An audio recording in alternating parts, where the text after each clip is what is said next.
All right, West Virginia fans, football season's nearly here. The countdown is on. Before we get there, let's take a look back. Let's count down the top 10 wins since 2011. Why 2011? That's when I started following the team. That's my freshman year down there. So why not start there of games that I've seen and I think are in the top 10.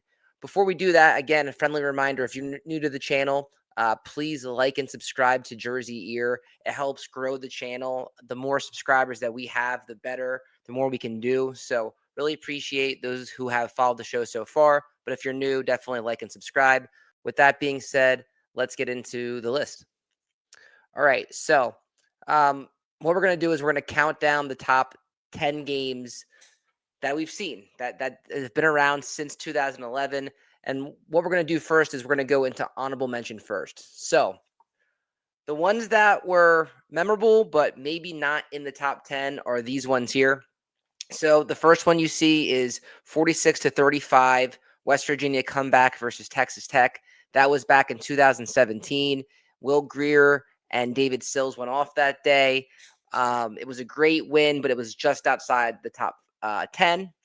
Next, we have Pittsburgh and West Virginia back in, I think, 2022. So that was Neil Brown's win versus Pittsburgh, right? A nice win at home. It was a really good win for the team. They ended up having 9 wins that season, which was awesome. It was Neil Brown's best team, but the game was a little boring. We lost Garrett Green early, so the offense was kind of limited of what Nico could do because he was so young. So it was a win over a rivalry, so I want to mention that. But the game, as far as a top 10, I'm not sure it was in that top 10. And then the other one that just missed the list was West Virginia versus the South Florida Bulls in the 2011 season. This was actually the last game in the Big East, so it's nice to go out with a win, and this win ultimately led us to playing in the Orange Bowl. So these are the honorable mention games that I have listed. I want to highlight them, but they just missed the top 10. All right, let's get into the countdown. Number 10, 2018, West Virginia versus Tennessee. I was at this game. It was in Charlotte, North Carolina.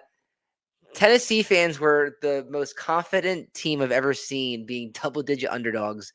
They were talking a lot of trash before that game, and we lit them up, right? It was a close game in the first half, but we really pulled away in the second half. Will Grier was amazing this game. 429 yards passing, 5 touchdowns, and his buddy David Sills, who we had so much chemistry with, 7 catches, 140 yards, and 2 touchdowns. This game really set the tone for the season. It really did. I know in the last couple of years, we've been losing those opening games, and this set the tone for that season. One of my favorite West Virginia teams of all time.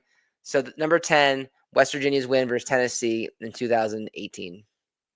Number 9, West Virginia, Kansas State in the 2016 season. So we had, up to this point, we had a really tough time beating Kansas State. I think we didn't beat them in the Big 12 until this game. And we were trailing most of this game. If you look, we were shut out in the first half. And even in the third quarter, we had 3 points. So we were down late in that game, and it seemed like there was no hope. But then Shelton Gibson makes this catch here. If you're a fan of the show, I actually did a video a few weeks ago, the top 10 plays since 2011, and Shelton's catch was on there. It really changed the game. Skylar Howard had a nice game with nearly 300 yards passing, and then Shelton Gibson, 3 catches for 104 yards. So even though he only had 3 catches, he still had 104 yards. Shelton Gibson was a very special player. I think he's one of the most underrated Mountaineers, and this was one of the best wins that I've been to, and I really enjoyed that win. All right, moving forward to number 8. Neil Brown's only win on the countdown. So not to be a spoiler, but Neil Brown didn't make it on here much. So 2021 Virginia Tech game. This one was a little too close for comfort, to be honest with you. We pulled out early, and we looked good, and it looked like we were going to run away with it.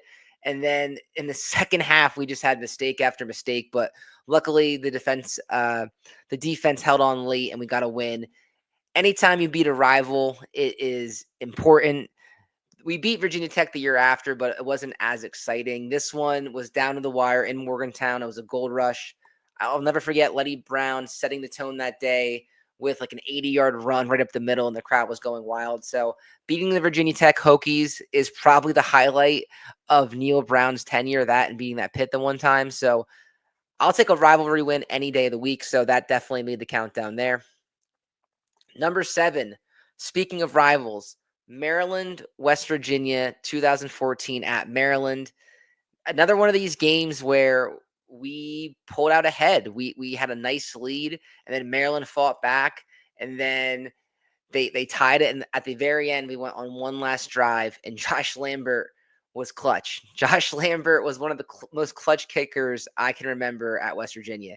He had 2 walk-offs that year. He had one against Texas Tech as well.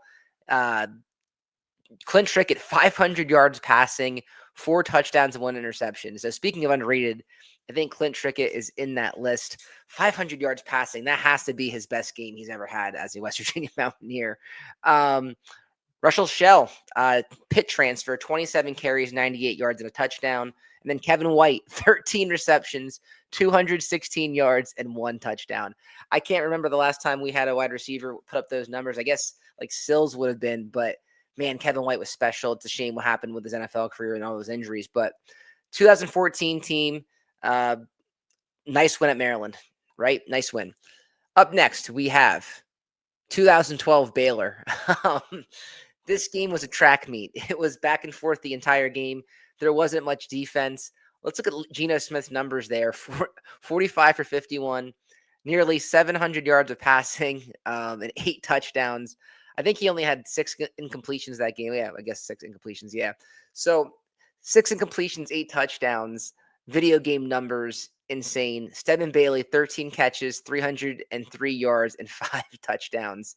Stedman should have won the Blitnikoff, in my opinion. He got robbed of that, but that was the first Big 12 game. It was a Stripe the Stadium game, and I'll never forget that one. Anyone who was there will never forget it. So you often see this game come up on the highlights and things like that, but West Virginia Baylor 2012, number 6. All right, number 5. A Pitt game actually made it here. So 2011 Pitt meant so much more than the other victory we had against Pitt, right? Because this one you needed to win again to go on that Orange Bowl run. And this was a competitive game. This is one where we started off not so hot, right? Pitt started off with a 14-0 lead, but we battled back and we kept fighting and fighting and fighting until the very end of the game.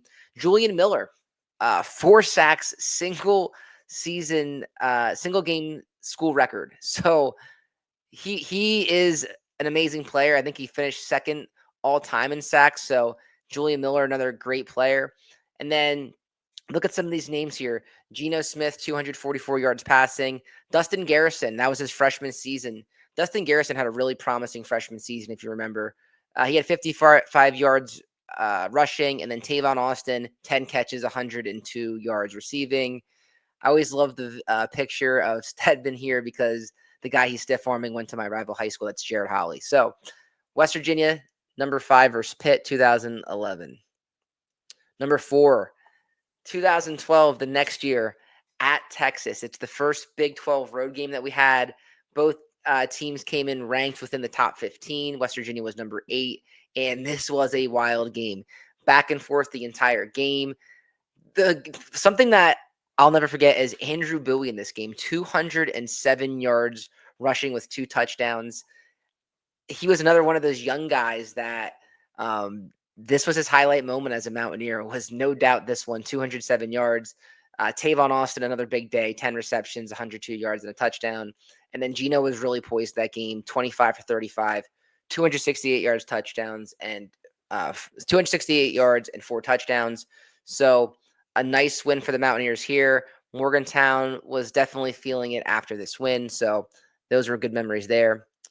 Number 3, another Baylor game. So this time, Baylor 2014.